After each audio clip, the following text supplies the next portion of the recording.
Hello, friends. How's everybody doing? Fantastic.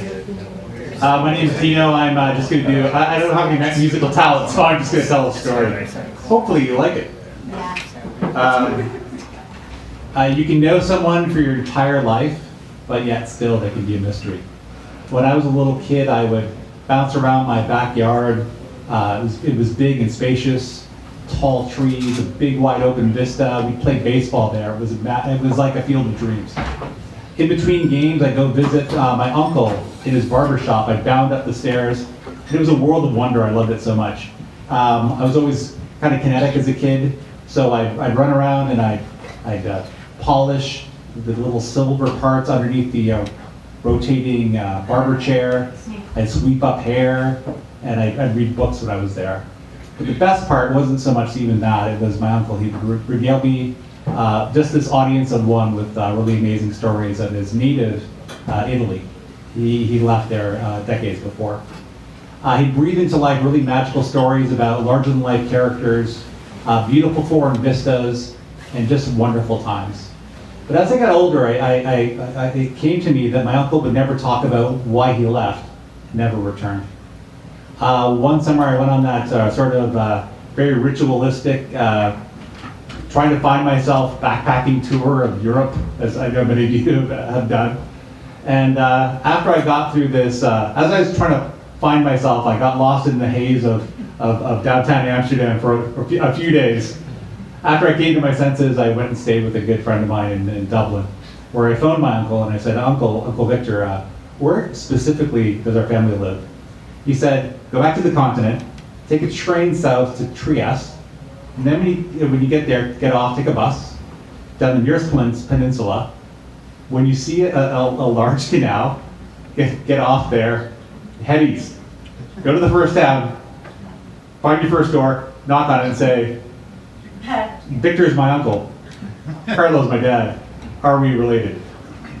And you know when you're kind of young and foolish, you kind of like, oh, that sounds like a decent plan, so of course I went and did that. And so I went, got off the bus, did the walk. I knocked on my first door. I said, I said the exact same thing my uncle said. Predictably enough, they said, no, we're not your relative.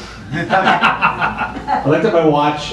So it was Peninsula. The bus did like one of those milk runs, and it did like a return backwards to where it came from. I only had a couple of hours, and it got in my head that every step I took away from the bus stop was another step I had to come back, and I started to hurry. I went to the second house, and I said what my uncle said. I said, Victor's my uncle, Carlo's my dad, are we related? And the person said, yes.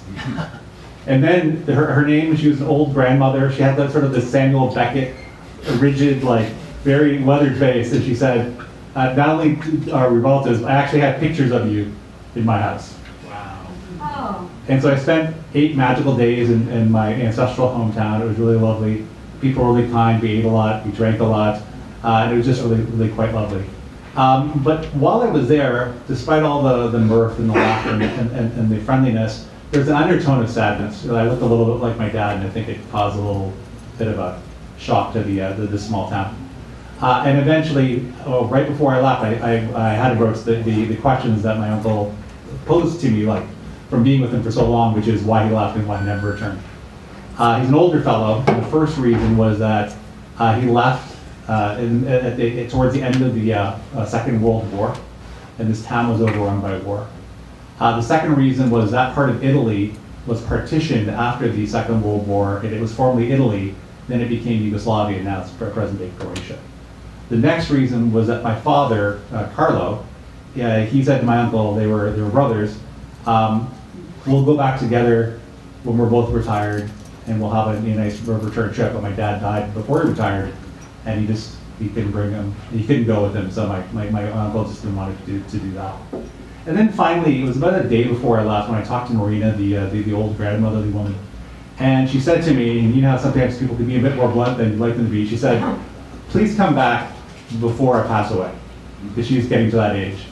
And then it struck me, and I thought, if Marina wasn't there when I came back, it wouldn't feel like the same to me. And then I finally figured it out. For my uncle, so many people died because of the war. So many people died because of old age. So many people left because that's what you did back then. And his country of Italy was no longer Italy, so it was no longer his home. Memory is such a fantastical and magical phenomenon. We're able to take the precious moments of our lives and distill them into precious memories.